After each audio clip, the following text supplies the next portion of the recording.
Hello, and welcome to the Duke Endocrinology Conference. I'm Diana McNeill, Professor of Medicine at Duke University Medical Center.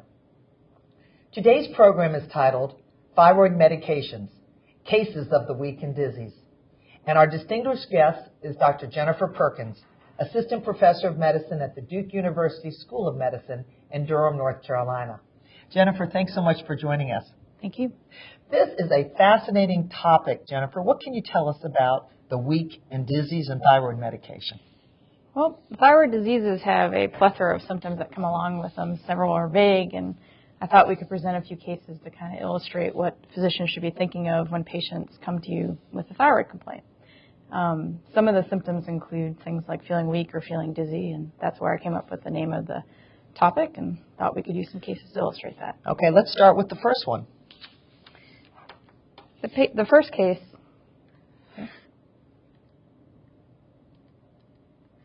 supposed to advance it, is a 37-year-old female who presents to her doctor complaining of feeling weak and this inability to lose weight and constipation. She says she's so tired she has to nap during the day for at least 2 hours. This is a common complaint to a lot of our clinics, I think. You know, fatigue is such a general concern for so many people these days. Yes. When pressing her further, she doesn't complain of any swelling in her neck or dry skin, dry hair, cold intolerance. When I asked her more about her fatigue, she told me it's been going on for about 6 months. She doesn't report anything different in her medical history or her medications or anything different in terms of stress of her life. No job change or shift change or anything like that. Jennifer, you just demonstrated a really important point when we have these general sort of complaints. You tried to determine if there was any major change in her life that brought her in. Because sometimes I always wonder what's different about fatigue today compared to 6 months ago. I mean, she's had it for a long time. And I think for practitioners, that sometimes can be a frustrating scenario. Sure. And I always ask the question, what brings you in today or what brings you to present with this problem now? And she said she had a friend who's diagnosed with hypothyroidism and she had read on the internet and a lot of her symptoms matched up, and that's what brought her today. The internet has become our new best friend, I think, huh? Sometimes good, sometimes bad. Okay.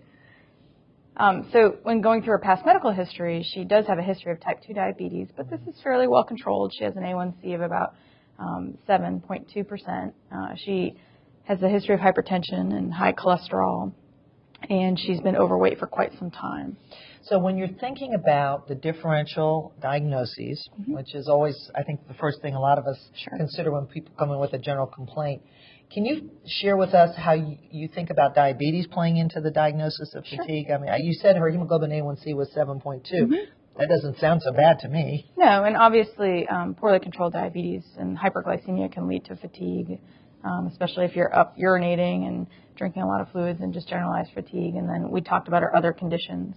What level of diabetes control would you usually associate with those kind of profound symptoms? Well, I think sometimes it's more helpful to ask not necessarily what their A1C is, but also what if they've been checking their sugar and what the numbers have been running. In the last few weeks, all her numbers have been under 150 when she checks 3 times a day. So I wasn't too concerned that that was the cause for why she's having so many symptoms. You've given us a good reminder that test that we always hang our hat on when we think about diabetes, the hemoglobin A1C, is actually an average over 3 months of blood glucose. So you can have high ones and low ones, and sometimes the combination will give you a relatively good hemoglobin A1C. What's the American Diabetes Association's goal right now for good control? Less than 7%. Less than 7. So she's not so far off. No. Okay, so we're not going to find any solution perhaps in that. No, and when I was asking her the questions, I was looking for more like numbers of 200-300 to make her explain her symptoms. So while we're thinking about the differential diagnosis of weak and dizzies in here, something that absolutely pops up as a consideration would be her history of hypertension. I know some patients really are challenged by some of the medications we put them on. Which ones do you find in your practice might be contributing to the weak and dizzies? Almost all of them have side effects, and once you take 4 medications, your risk of polypharmacy and adverse effects associated with that nears 100%. So we looked at her medication list. She's only taking actually 10 milligrams of lisinopril, and she's been on that long-standing prior to her symptoms of fatigue, so I didn't think that contributed too much.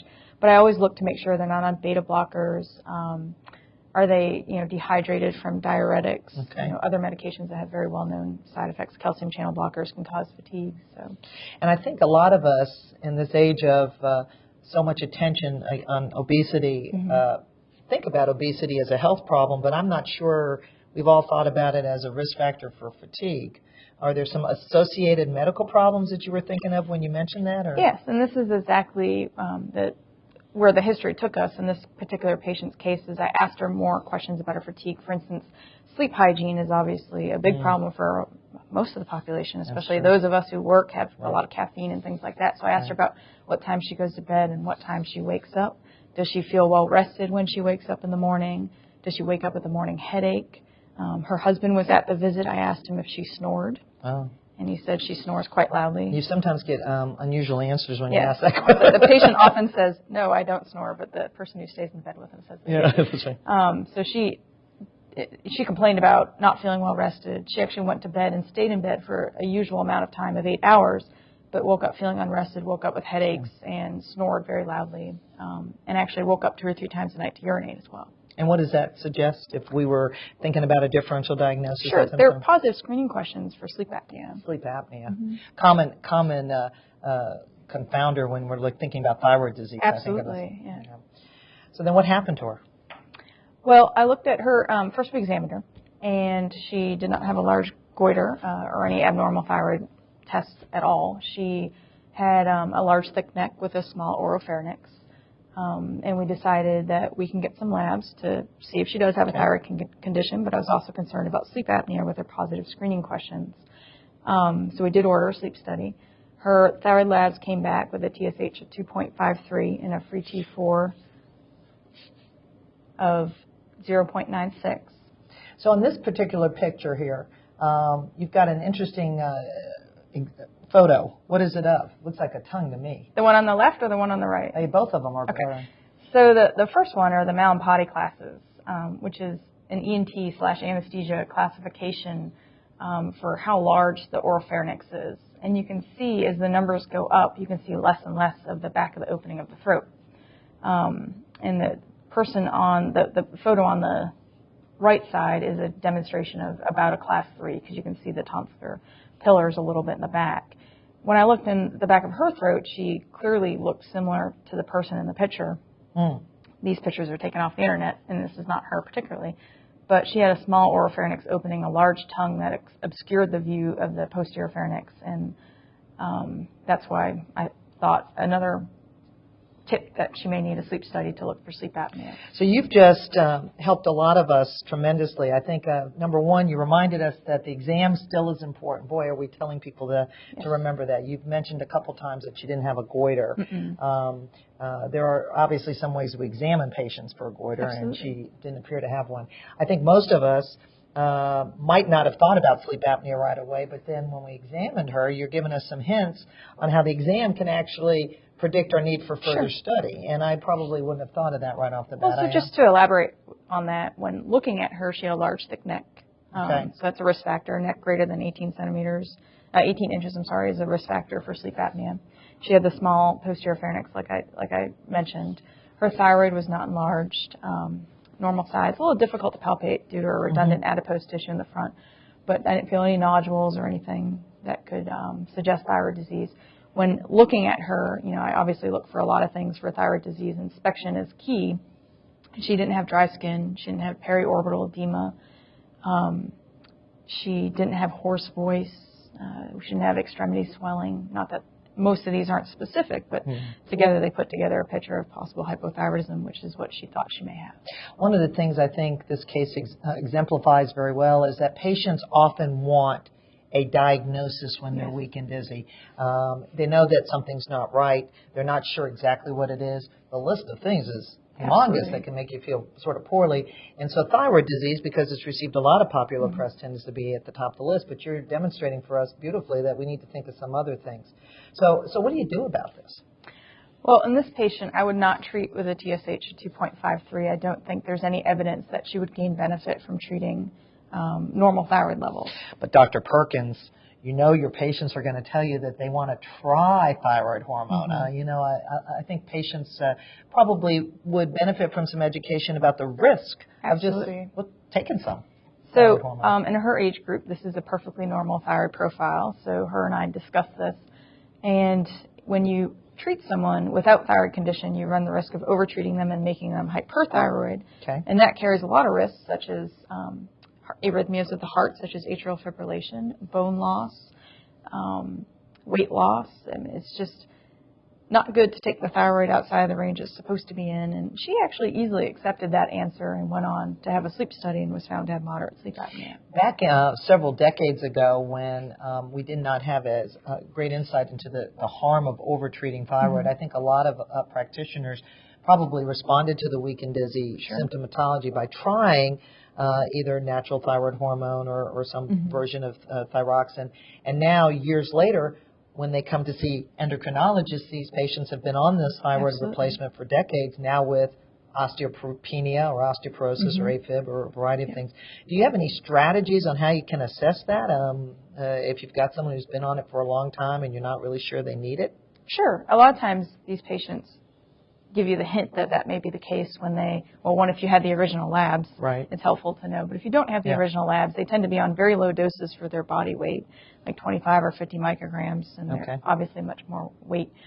And you can try a trial off of them for about 8 weeks or so. It may take a little bit longer for the TSH to equilibrate, and recheck the thyroid levels to see if they did in fact move their thyroid levels into a hypothyroid range. But usually it's helpful to obtain the original records and get the original lab results. Yeah, and to remind our audience, the lab you keep referring to is the thyroid stimulating hormone, the TSH. That's okay. The best lab for the best measuring screening test. So your next slide will help us understand this a little bit better. So this is just a diagram of mild hypothyroidism and mild thyrotoxicosis. On the left, we have, this is kind of a paradigm of TSH going from, I can use my pointer, right? TSH going from high to low, and this side being hypothyroidism and this side being hyperthyroidism. We have this window of levels that are considered euthyroidism, normal levels, and then we have this spectrum of mild disease and then overt disease as our levels get higher, and our free T4 will get higher in hyperthyroidism and our TSH will go lower, because TSH has an inverse relationship to disease. And then on the hypothyroid side, our free T4 starts to come down. Mild would be within normal range. Overt would be, frankly, low free T4, and the TSH rises in response to that. Jennifer, there are some laboratories that measure the TSH, but they don't measure something called free T4. They measure something called free thyroxine index, and that other lab that I think you and I probably find somewhat in there, RT3 uptake. Could you explain how, if your labs order those, you can use the same interpretation as you just described? You can, but I'm not sure how many people still use these nowadays, because the free T4 assay has kind of replaced the need to do that.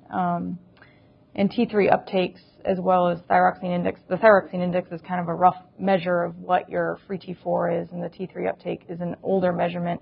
But I think nowadays with, and we're going to get this later on, with all the medications people take or all the different conditions people can have that alter their binding globulins, most of us would, screen with the TSH. If abnormal, then get a free T4 to look at that. If we were suspecting thyrotoxicosis, we would then get the T3 as well.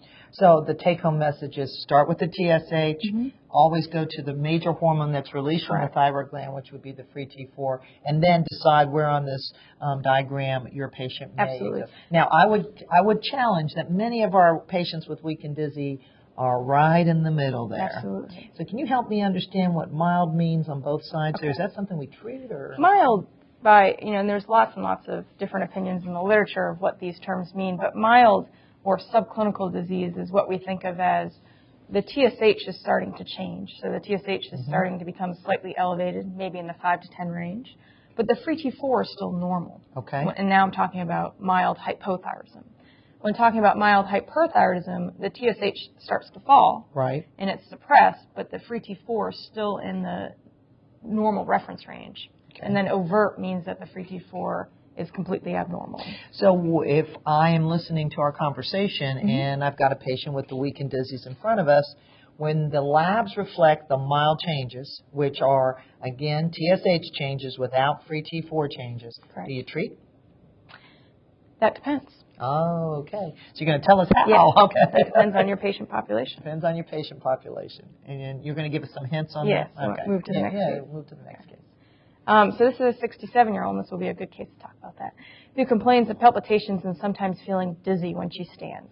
She's had no weight loss, no tremor, no palpitations. She does have some fatigue. She has a history of coronary artery disease and hypertension. Her EKG in the office shows normal sinus rhythm. Her vital signs were stable and normal. When I got her labs, her TSH showed it was suppressed at 0.05, still detectable. The free T4 was right at the upper reference range of normal at 1.19, and our free T3 was normal. So I said, what is this? You're asking me. Okay, this is what we call subclinical hyperthyroidism. All right. Now, I want to go back to your history here because you said she came in and complained of palpitations, but when you examined her, you either didn't hear any arrhythmia or on a further EKG or tracing, she didn't have palpitations. Correct. That's a classic presentation of Absolutely. patients who come in with weakened dizzies. Is that sometimes when you're feeling your body a little bit more acutely, you think you're having irregular rhythms when you may not. How would one establish whether the patient's complaint is actually being demonstrated in her exam? Sure. Well, this is just a picture in time for her. So Okay. she may be having abnormal rhythms or palpitations at home that we don't hear in the office. Okay. So when I listened to her, for a good minute, she had a normal rate and rhythm without murmur, rubs, gallops, and I did get an EKG with tracing because she was having so many palpitations at home. She does have a history of coronary artery disease. Sometimes patients may have symptoms out of proportion of their thyroid levels, and it's important to think about other things. Possibly they should see a cardiologist.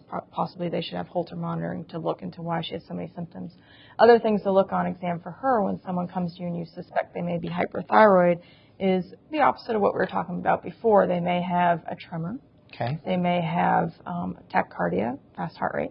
Their skin may be oily and greasy and kind of smooth and warm instead of the opposite in hypothyroidism. They may be losing some hair. You can lose hair in both hypo and hyperthyroidism.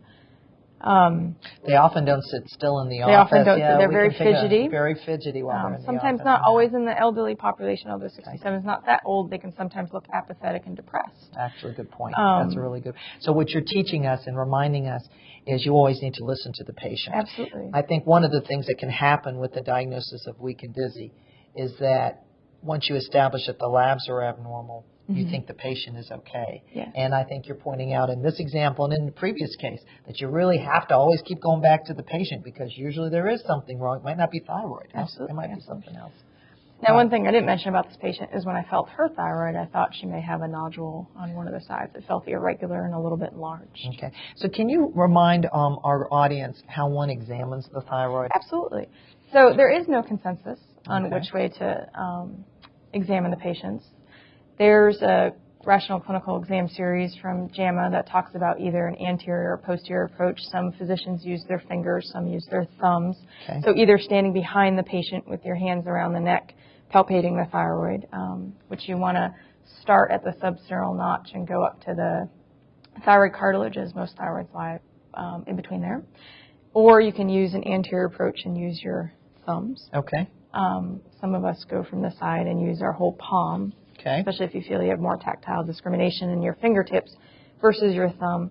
I often ask the patient to swallow. Before I ever put my hands on a patient, I have, especially a woman with a nice thin neck, I have them stand in front of me, extend their neck and swallow. With sometimes, water sometimes? Yes, or just with water. Yeah, Because sometimes you can see a clear state picture better than you can palpating. And then I palpate the thyroid.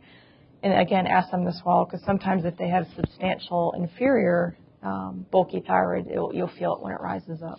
And the exam is so important. Again, Absolutely. I don't mean to keep going back to the exam, but I think in a world of a lot of laboratory evaluations, we can sometimes get swayed, whereby even with a abnormal thyroid exam, a patient may have normal labs. Absolutely. So we have to be paying attention. And that may sway, perhaps, your decision that you told me to get back to me on about whether or not we're going to treat this mild Absolutely. disease. And besides just feeling for it, I'm also feeling for texture. Are the nodules fixed or not fixed? Because it may raise my suspicion for malignancy or other problems. Okay. Sometimes big and large glands that are squishy and smooth in texture are a little more suggestive of Graves' disease, and then the lumpy, bumpy ones may be a little more suggestive of multinodular goiter. Which is what you think this patient has? Based on her exam, it's my suspicion. So if I felt the nodules, then what do I do next?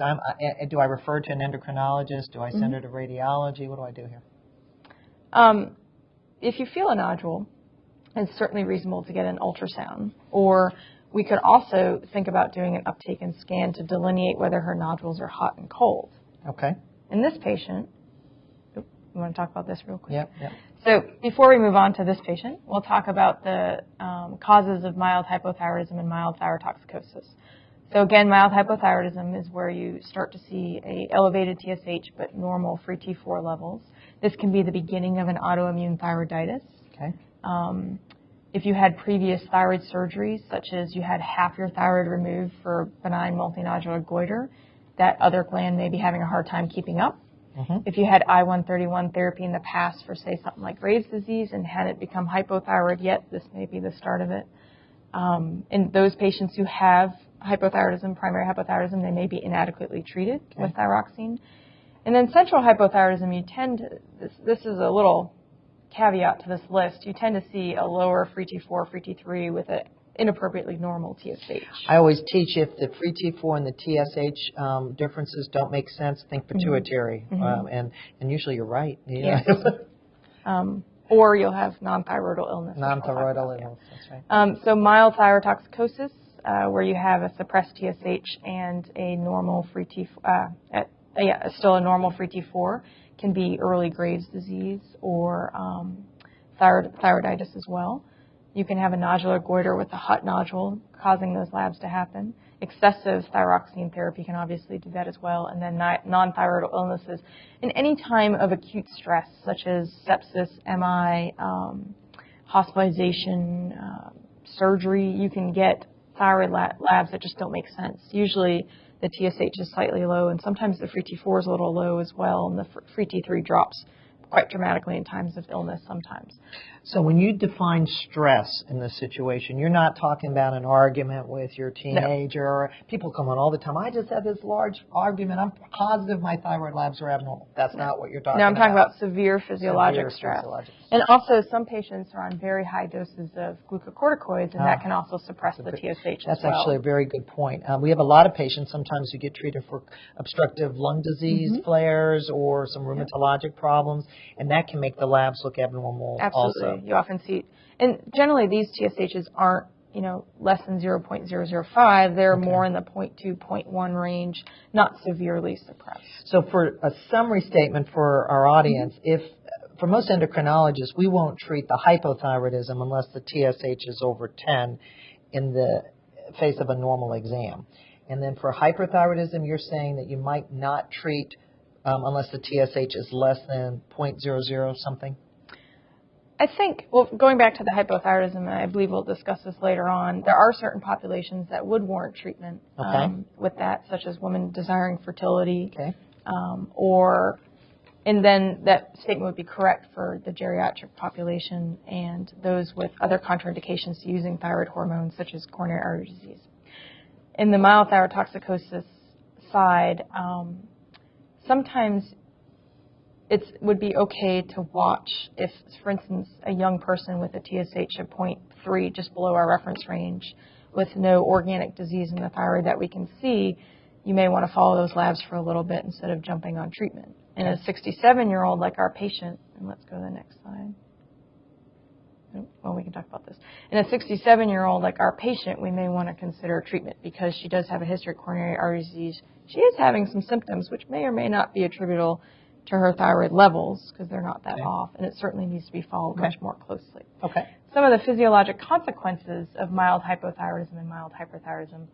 Mild hypothyroidism can sometimes lead to higher cholesterol, atherosclerotic cardiovascular disease, and MI risk. Some studies have shown association with higher mortality in cardiovascular events.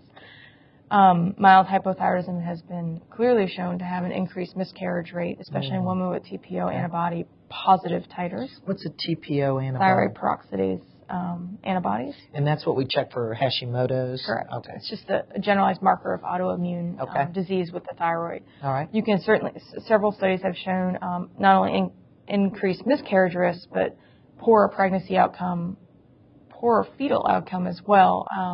Subclinical hypothyroidism even led to a lower IQ in the. So this goes back to the situation you just were referring to, where you might choose to go ahead and treat someone whose TSH was in the 5 to 10 range but had positive antibodies and wished pregnancy. Absolutely, right? or woman desiring fertility. Or desiring fertility. You don't have to wait for being pregnant. That's a good point.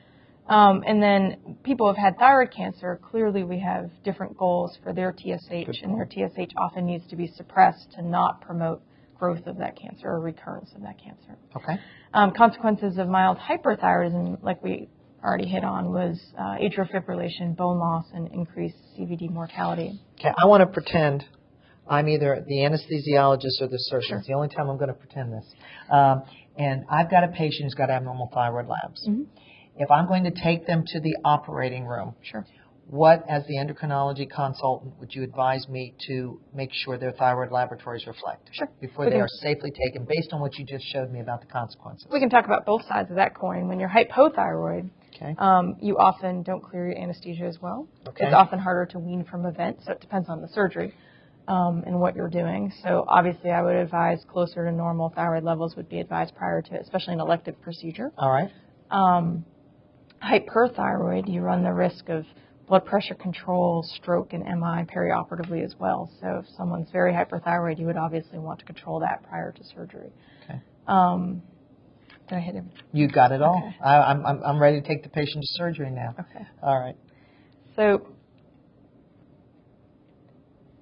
these are some forest plots that describe some of the meta-analysis that have been done on subclinical hyperthyroidism, coronary heart disease, total mortality, and CVD mortality. And this is what you just were referring to as to when we take them to surgery. Now, tell me about a forest plot for those of our colleagues who might not be familiar with forest plot. Is a way to kind of summarize several studies in their endpoint and then a risk associated or an outcome associated with that. On the left, you tend to have a list of studies or an endpoint. On the right, you tend to have your relative risk and your statistic. Okay. The diamonds that you see, the size of them, the area of them, correlate with the strength of that finding. And then next to that, the odds ratio tells us that findings. The 0, the vertical line, is the no effect line.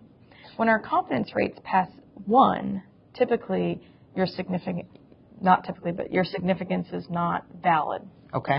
And you can see these p-values aren't valid. So this is one study showing that subclinical hyperthyroidism, and this meta-analysis of a couple studies did not show a higher risk in mortality, but trended that way. There are some other studies that did suggest it did, but again, there's conflicting evidence in the literature. One of the things that I think we have all noticed in endocrinology is that the use of a very sensitive thyroid-stimulating hormone assay has allowed these studies to now start to percolate to the top of our literature. For many years, that test wasn't very good. The TSH test wasn't very good. So now I suspect our listeners will see many more studies coming out that can validate some of our clinical assumptions over the last several years. And this is the same plot for hypothyroidism.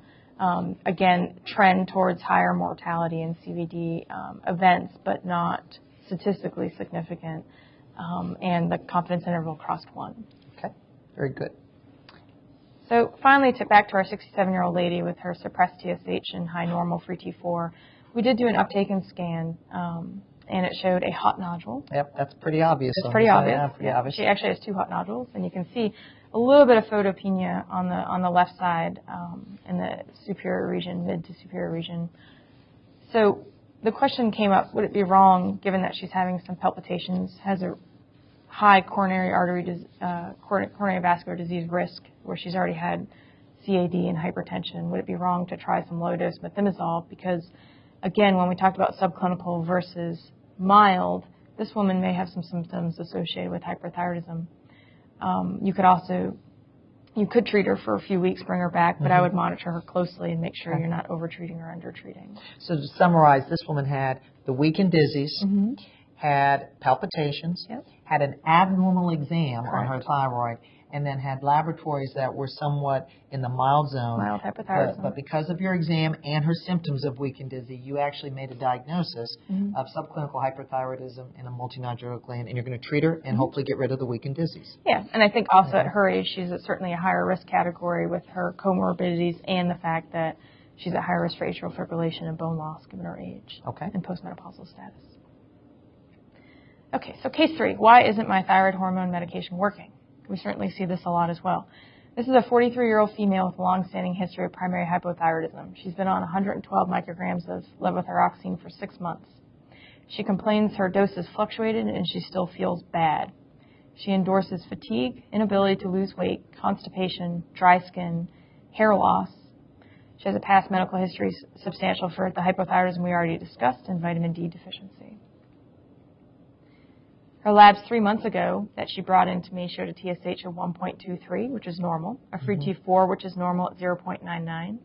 Her labs today were TSH just above the upper reference range of 4.5 at 5.2. Her free T4 was 0.75. So you have to think to yourself, what's the differential diagnosis for fluctuating levels in this woman? Sometimes I wonder if she's been taking her medication. Absolutely. I always start with that just because I think sometimes we're all not so adherent to the regimen. I don't like the word compliant. I don't think that most adherent's a better word. So whenever I see fluctuating levels, I think of probably about 4 or 5 things. One, are they taking it routinely? How are they taking it? Okay. So levothyroxine is very hard to absorb. It works best if you take it on an empty stomach, avoiding food for 30 to 60 minutes. If they take it with other things, it can affect binding and absorption of that medication. For instance, if they take it with multivitamins or things containing calcium and iron, that can greatly block the absorption. They recommend moving those 2 to 4 hours away from taking the medication. Are they switching preparations? Okay. These medications come in doses of micrograms. So if you switch between generic and a name brand, you may not be getting the exact same dose. I know the Endocrine Society has strongly advised us to use non-generic brands. What's your view of that? Well, there is an official position statement from the Endocrine Society. What I recommend to patients, sometimes money is a very big issue. Absolutely. So in a patient with generalized primary hypothyroidism, where the window is not as tight, such as thyroid cancer, I often, if they want to use generic, this is my counseling for them, I inform them that there's an official position statement. We talk about that this could be a cause of fluctuation. Then we talk about, well, if you take it correctly and you fill at the same pharmacy and ask that pharmacist to notify you if they switch manufacturers, we could be okay. And it's certainly worth a try. When you take, name brand X and Walmart brand X, there's no difference. I mean, there may be a 10 to 15% difference, but if it's something that comes in 500 milligrams, it doesn't matter if you get 490 milligrams or 510 usually, especially if it's something like acetaminophen. Right. But when you're talking about thyroid hormone, that 10 to 15% difference when it comes in micrograms could be a dose change. So that could be a cause for some of these fluctuating symptoms. One of the most clearly explained reasons to be thoughtful on this that I've heard. I think standardization, stay on the same thing all the time so we can make an assessment is probably the most important. And that's another thing, brings me to the next point. The equilibration of thyroid levels, the TSH can really take 8 to 12 weeks to settle out. So you have to be cautious how you interpret labs from time to time when you have more than one value in front of you, and specifically when they change their dose. The free T4 probably takes at least 4 to 6 weeks with a 7-day half-life. Okay. So when asking about what important questions to ask her, besides how she takes it, where she fills it, what preparations she's taking, does she take other medications with it, etc. So a summary of that, what causes suboptimal thyroxine therapy? When people come to you with mild hypothyroidism, they may not be on a high enough dose. They may have poor adherence to the medication. They may have drug interactions or interference with absorption. They could be pregnant. Pregnancy changes what your requirements are. As does the opposite, which is menopause. Right? Absolutely. Yeah, right. You may have, if you're first diagnosed, some people always wonder, why is my dose going up and up and up? And it's because the gland may not be functioning as much as it was when you were first diagnosed. So the residual gland functioning may be going away. And then lastly, switching of formulations. On this slide, you've got several comments related to varying levels of estrogen therapy. What does estrogen do to thyroid hormone? It increases your thyroid binding globulin. There you go. Okay. So it really doesn't affect the thyroid hormone, it affects what it's bound to. And so therefore, if you are on an oral contraceptive and then stop it, you may need a higher dose while you're on the oral contraceptive and a lower dose. Right. So things change. Absolutely.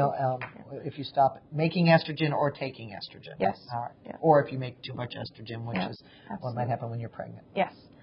So mild thyrotoxicosis may be because you're on too high of a dose. They may be taking more to self-treat their symptoms, especially weight loss. Okay.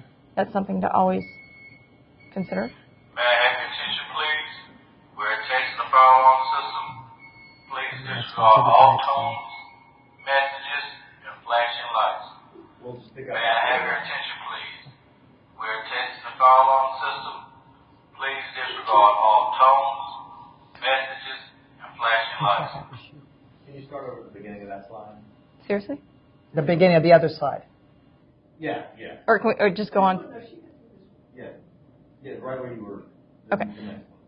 The next one. Yeah, that one. Okay. So potential reasons that you need to increase your dose of levothyroxine, we already discussed several of these, but this is a summary slide of that. Things that cause decreased absorption, such as any sort of gastric surgery or cirrhosis or short bowel syndrome. Several drugs are listed there that can interfere with the binding. I want to point out one group of drugs that you have on this slide. There's many medicines on here that I think would be helpful for people to be at least aware of, but a lot of our patients are on protein pump inhibitors. And I think we forget about it because you either are started on it in the hospital and then you forget to take them off of it when they come out. And meanwhile, their thyroid dosing has changed. What happens with proton pump inhibitors? Decreases your acid suppression. And so therefore your absorption of... Maybe less. Okay. All right. But I think one is if patients... Sometimes you have patients with very complicated drug regimens. That's true. So sometimes if we can't find a time of day to completely separate it, and they're not on one of the big ones like calcium or iron that block it, I try to just make them be consistent. So if they take it with their beta blocker and things like that, just be consistent of when they take it. Some patients wake up at 3 a.m. to go to the bathroom every single night, and they just take their thyroid hormone then. That's not necessary. No, it's not. I never tell my patient to set an alarm, but sometimes they That'll do. make you weak and dizzy, That will absolutely, make you because weak you're and not dizzy. sleeping. And then we talked about the increased TBG states such as pregnancy or birth control pills. Hepatitis can raise your estrogen levels or hereditary. Okay. So how do you dose these medications initially when someone comes to you and they need thyroid hormone replacement? So primary or post-surgical, you would start about 1.6 micrograms per kilogram per day or 0.8 micrograms per pound per day. The goal in a young, healthy person would be about 1 to 3. And this is in relatively healthy patients Yes. who do this dose. And do you start right there, or do you sort of work up to that dose sometimes? Sometimes, in my opinion, it's also very helpful to know what their levels were before, especially someone pre-thyroidectomy. It helps to know. Okay. There's a lot of studies that look at people post-surgical and they don't feel as well, and this may be some of that evidence. Okay. I obviously would titrate slower and go up to not exacerbate a lot of symptoms of hyperthyroidism or overtreat and run those risks of atrial fibrillation and bone loss. Okay. In people with coronary artery disease, they're obviously a special population. Thyroid hormone does increase myocardial oxygen demand, so you run the risk of a demand ischemia. Okay. So I generally start at 12.5 or 25 micrograms per day, and I'll increase it about every 2 to 3 weeks as long as they don't have symptoms, and I work closely with their cardiologist. All right. Especially if they're unstable or not revascularized. The old days, we used to use hypothyroidism as a management for angina. Mm-hmm. And then special populations we talked about, pregnancy. Pregnant women on average require about a 40% increase during their pregnancy. And while you're talking about pregnancy, how often would you check thyroid labs during pregnancy so you make sure the dose is correct? Well, the most important time to check is preconception. Right. To make sure they go into the pregnancy normal. The goal TSH in the first trimester of pregnancy is 2.5. In the second, it's about 3. And in the third as well. We like to keep the free T4 the upper 75th percentile of normal. If we make a dose change, we check within 4 weeks is the official recommendation from the Endocrine Society. Otherwise, we fall 6 to 8 weeks for stability during pregnancy. Very good. And then also higher dosing is needed in thyroid cancer because of TSH suppression goals. And then malabsorption, you'll often see people needing higher doses, especially with things like celiac disease or any GI surgery they've had that may alter their absorption. Geriatrics, there's actually some data out there that in our octogenarians, we should not be using lower TSH goals, and our goal should be more in the 5 to 10 range, because lower than that, they've suggested they have a higher mortality. So as my patients approach that age and they have a lot of comorbidities, I certainly don't try to make them 1 to 3. I think we are responding to our increasing geriatric population in lots of areas, particularly with thyroid disease, diabetes. A lot of the goals are changing appropriately for our aging population. So in summary, thyroid symptoms are very vague and nonspecific, so it's helpful to not keep the blinders on and think it's just thyroid, but to think outside the box and broaden your differential diagnosis so you're not missing something potentially treatable. Our data suggests that for several populations, subclinical thyroid disease should be treated depending on the patient's comorbidities, risks, and their symptoms, and whether it's attributed to thyroid disease and monitored for progression. Thyroid medications may vary in how we dose them initially based on the etiology of disease, and patients may have altered absorption of those as well. Our guest faculty today has been Jennifer Perkins, one of my colleagues from Duke University. Jennifer, thanks for an excellent discussion on the weak and Dizzies and thyroid disease. Until next time then, from all of us here at Duke, this is Diana McNeill saying thanks for joining us and take care.